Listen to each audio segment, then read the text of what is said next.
Honorable Mkhaga, and then Honorable Ndlela, you'll be the last. Thank you. It's 12:10. 2 minutes, Chair.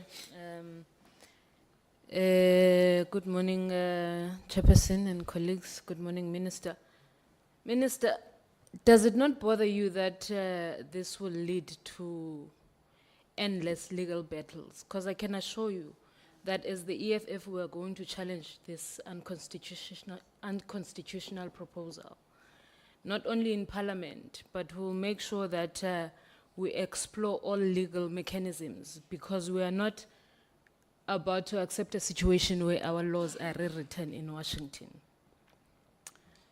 I'm wondering, Minister, if it really does not bother you that you are setting a wrong precedence of bending backwards when you are being bullied, because we can't, like we've said with my colleagues, that this is about Starlink, this is about Washington.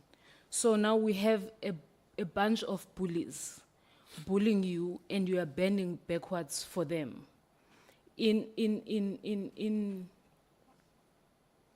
then you make it seem like this has been in process. I don't think this has been in process, because I think if that was the case, this committee would be aware that this has been in process. But like my colleagues have been saying, that this is an issue we heard about in the media.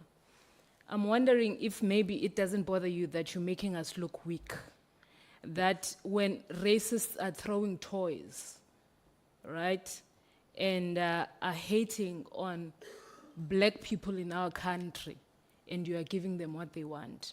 Because this started when the government of this country signed an act, the Land Expropriation Act, into a bill, and they started spreading these lies and disinformation about us. So clearly these are people who hate the laws of this country. Why would a billionaire have a problem of 30% black ownership? This is a billionaire who is not belonging in this country and doesn't want people of this country to own anything. Does it not bother you that you are taking people who hate black people and you want them to operate in this country and they're not even contributing anything? There are not going to be jobs that are created here. They don't want ownership of black people. They don't want black people to own land. They don't want black people to own anything. These are the people who see the majority of the people in this country as nothing. And it doesn't bother you that these are the people you want to operate in this country for free. There are many things that we can prioritize, Minister. There is an issue that could be of priority, which is the full digital migration, which is supposed to assist in to assist and boost the digital access. And those are the issues that you're not looking at. There are issues that we can prioritize instead of favoring foreign countries. Talking to ICASA to have a conversation and force big telecoms like Vodacom and MTN to ensure that they improve connectivity and they lower data. But those are the things that we are not doing. You are making us look incompetent. You are making us look like we don't know what we are doing because you are favoring racists. These are people who are racists. We can't allow them in this country. As the EFF, we reject anything that has got to do with Starlink. We're saying we know what should be done. We should prioritize what should be done, and then we must just do that what needs to be done, and not allow our laws to be rewritten in Washington. Thank you very much, Chairperson. Thank you, Honorable Alicia. Honorable Mkhaga. Thanks, Honorable Chair. It's not my intention to rehash what my colleagues have said in this meeting. But I think it's important as the African National Congress to emphasize some points that I think are very important to this discourse. To gazette is not just a minor issue. It presupposes that a proper research and a feasibility study was done by the department. And my expectation was that that report would be shared with the portfolio committee so that we understand the context and the content of what we are presenting to us today. And perhaps Minister must share with us that report. Because we are a portfolio committee that represents the most disadvantaged society, the black majority in this country, the overall society that is struggling to make ends meet on a daily basis. So the question of feasibility study for me was supposed to be a starting point. 2, the evaluation and the assessment of the sector itself, so that we are able to identify loopholes, shortcomings, weaknesses, so that as you are making a presentation, we are able to be convincing on the basis of facts that indeed this is exactly what led me to take this decision as far as the smart one. The third issue is in relation to your interaction with the ICASA as a regulator. My expectation was that, and perhaps you are going to respond to it, the feedback given by ICASA to you, and how have you handled that feedback, given the responsibilities and roles that you have, both of you, ICASA vis-a-vis the ministry. What has been the feedback on this matter?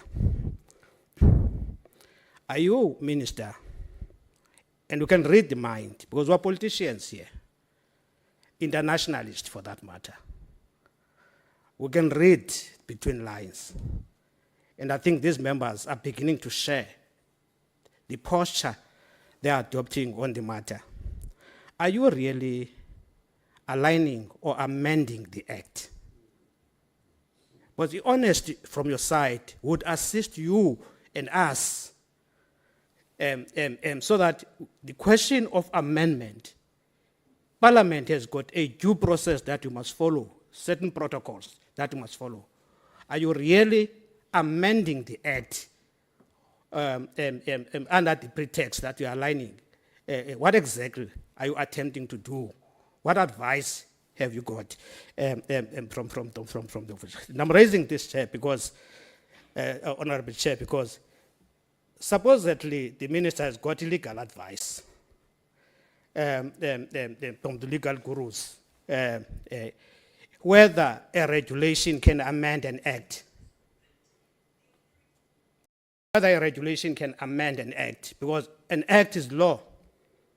And if then you would have got this advice, surely something to be clarified as far as that is concerned. It's a matter for us when we're trying to delve deeper on this question of the presentation. It's a department, this act affects a variety of departments. Sure, we don't have a monopoly over this act. It affects other departments. And what has been the process of interacting with other departments that led you alone to reach this particular point? The equity equivalence. Are you opening a window here? Are you in a business of opening a window for Starlink? Are you attempting to open a window for Starlink? And I'm not going to talk about coincidence and whatever. I'm going to be objective as far as this matter is concerned. Because us, we're taking into account, when we're dealing with this matter of satellites, a mega satellites and the evolution of satellites in the country. We know of Vodacom, MTN, etc., that have installed satellites. You know that there are foreign satellites here, Yukon, your Kwong satellites are part of this dispensation currently in the country. And some are privately owned, some are individually owned, and some are state-led satellites. Have you weighed which one is more relevant as far as that is concerned? Starlink, surely, is an individual kind of a partnership with Trump, etc., etc.